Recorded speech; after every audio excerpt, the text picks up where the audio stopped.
The 3-month moratorium for term loans given by the Reserve Bank has created a bit of a mismatch at the NBFC end, or so those companies tell us.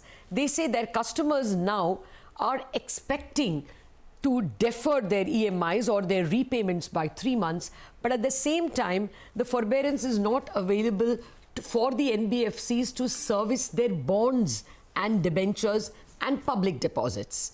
I have with me HR Khan, former Deputy Governor, Reserve Bank of India, Umesh, Revankar, Managing Director, Shriram Transport, Sandeep Parekh, founder, Finsec Law Advisors and former ED at SEBI, Raghavan, Managing Director at Sundaram Finance, and Lakshmi Iyer, the CIO, Debt and Head Products at Kotak Mahindra AMC.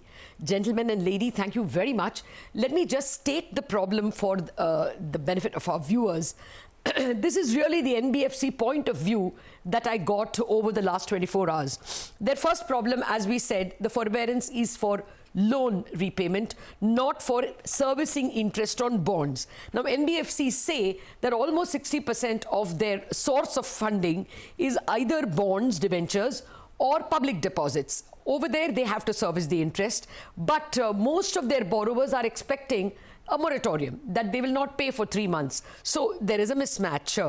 And the second, the ask from the NBFCs appears to be that SEBI, which is the one that does public instruments like debentures, and maybe along with the MCA if it is needed, should either give a forbearance for servicing bonds and debentures as well.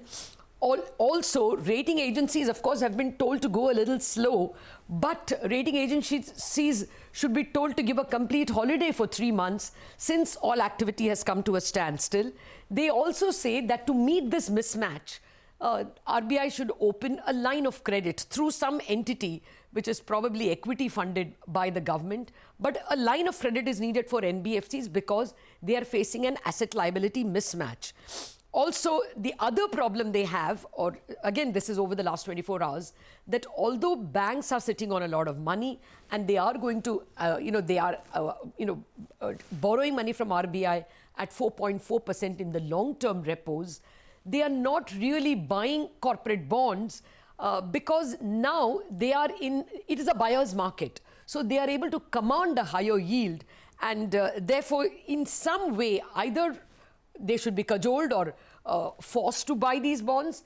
Alternatively, in all other countries, central banks are buying corporate bonds. So why doesn't the Reserve Bank also think of actually buying AAA corporate bonds at least? That's a radical demand because the RBI law doesn't allow it.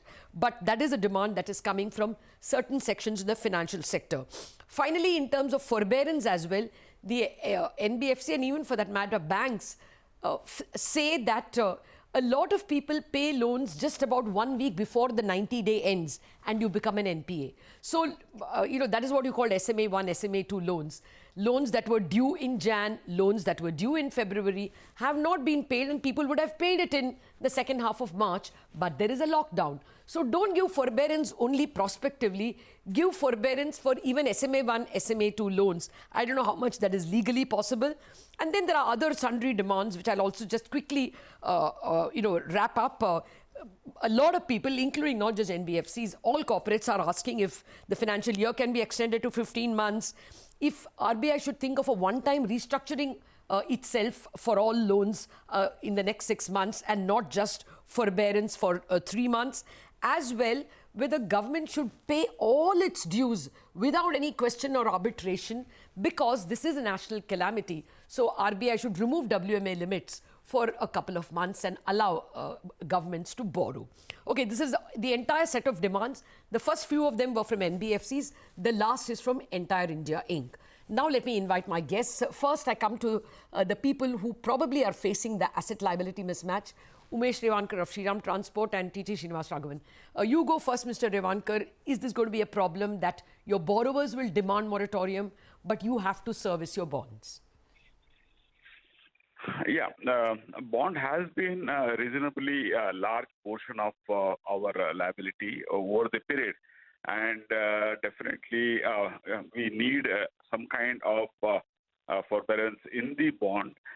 Public deposit is definitely a very small portion that definitely we can service we don't have much challenge on that.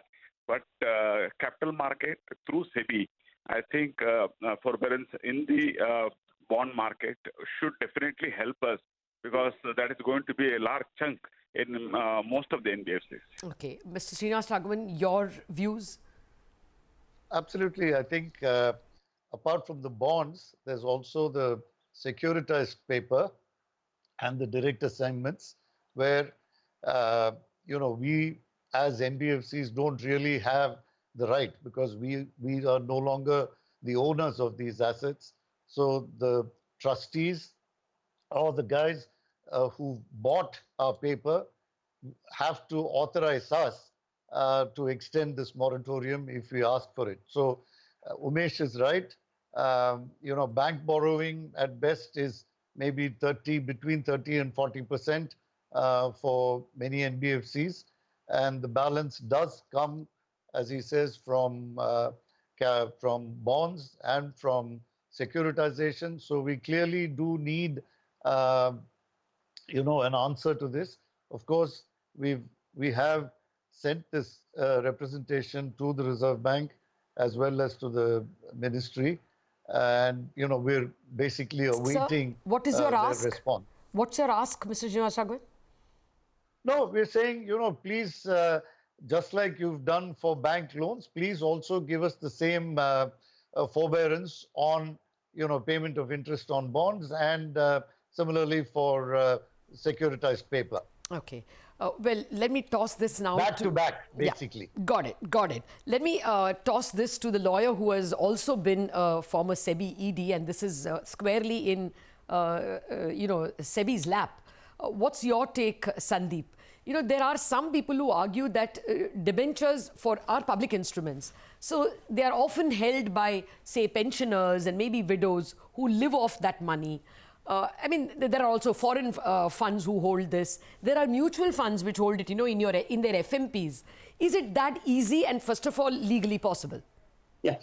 So I think the issue is obviously pretty extraordinary because, under the contract, I don't think there are any periods during which you can actually stop payment without being called a defaulter. But as I said, these are very extraordinary times, and people are not kind of able to collect money, and therefore they're unable to pay money, or they could have logistical issues as well in terms of people going to the office and making the payments, etc. So, as I said, these are times which require extraordinary measures so that we don't set off a chain reaction of defaults, and starting from the credit markets to the markets which you mentioned, the debt markets which the NBFCs use. I think there has to be significant effort to ensure that these short-term non-defaults are not considered as defaults. And I think SEBI and RBI would probably have to work closely together. And we're seeing both of them actually working very, very hard in terms of giving various types of forbearances. Rating holiday. The issue. A rating holiday for 3 months is the right recipe? I don't think 3 months. 3 months might be too long a period, but certainly any short delay of couple of weeks, 2-3 weeks. Again, we don't know how far the lockdown is going to continue, but I would assume that at least for a few weeks, delayed payments should be condoned. Okay. No, they have an ALM mismatch, and that might continue for 3 months, is what they are saying. Lakshmi, your thoughts? You are the one who will be holding the bonds. It may be there in FMPs and stuff like that. So if interest payment is postponed on debentures and bonds, will that disrupt mutual funds? Will that disrupt some investors? No, of course, it is a difficult and a tricky situation right now, which is why probably capital market instruments have been exempt from this forbearance at this point in time. Because if you see mutual funds, there are open-ended funds, there are closed-ended funds. There are daily entries and exits happening, especially in the open-ended funds, and there is an NAV which is published at the end of the day. So imagine while mutual funds don't really follow ALM, but we really have bucketing of maturities and interest payments, of course, which are part of the cash flow cycle. So it's important that one takes into consideration all of these, and I think the TLTRO or the targeted LTRO seems to be one potent solution for most such NBFCs or other entities, where they can actually avail a line of finance or refinance in case of if they have to service the capital market entities, because it will really pose huge hurdles from managing our own liabilities, which are our investors. Okay, well, let me throw it to the person who has worn many hats, Mr. Khan. Mr. Khan, do you think the suggestion that the two NBFC representatives are making is the ask that, you allow change the law or the contract to allow this as a force majeure, or do you think a line of credit should be arranged through an SPV or something? Would that be simpler? Because, what are we talking about? The NBFC total loan AUM is about 30 lakh crore. About 7 lakh crore housing finance companies, 37 lakh crore. Assuming 10% interest, annual interest is 3.7 lakh crore. 1/4 of that, because it's a 1/4 problem, works to about 80,000. And assuming that 40% is anyway to banks, they may get a moratorium, then you are talking about a 45,000 crore problem. Would it not be easy to do a line of credit? Let me start with a generic point. This is very unprecedented and exceptional situation. So the one thing which we have learned in global crisis of 2008-9 is never say never to anything. So anything is on the table, one has to examine quickly, and some of the things one can put into practice. On the specific issues, what you have told, for the bonds, there may be a force majeure clause and you can do it. But my suggestion would be that let us not go to that drastic step. It has so many other consequences, as you mentioned, about people not getting interest and contractual obligation, foreign investment in paper. So the whole idea is to provide line of credit to NBFC to tide over this problem. And the issue is this LTRO first tranche has gone, and how much of that is getting distributed to these NBFC has to be seen. And I think there is some nudge necessary from RBI to see that NBFCs get. And the second tranche should happen quickly. The other thing is that I understand some of the NBFCs post RBI's ALM circular have got cash. They are holding cash. So that cash also they can use. It's not that they are not having cash, and some of them are holding cash. And the third, of course, is the Brahmastra of RBI buying corporate paper. I think that was one of the recommendations which we had made in the interregulatory group. Yes. I think that time has come to look at it very closely. If the banks are not willing to take back or credit risk, maybe high quality paper, RBI should look at. I understand there are legal issues, but legal issues are not Mr. Khan, different interpretations. Mr. Khan, would you have made this advice if you were still in RBI? RBI should buy corporate bonds? I would have made this. You would have? I would have made this advice. Okay. But with some safeguards in terms of tenure, in terms of rating, and in terms of what sort of safeguards one should put in place. Okay. The other thing is, in generic issue you mentioned about the economy going forward, I think time has come to very, very quickly think of some stress asset fund, sector-wise stress asset fund. Unless we do that radical cleanup, one-time cleanup, I don't think this problem will be. Okay. Sir, I have to take a mandatory break. Unfortunately, we are also bound by these rules.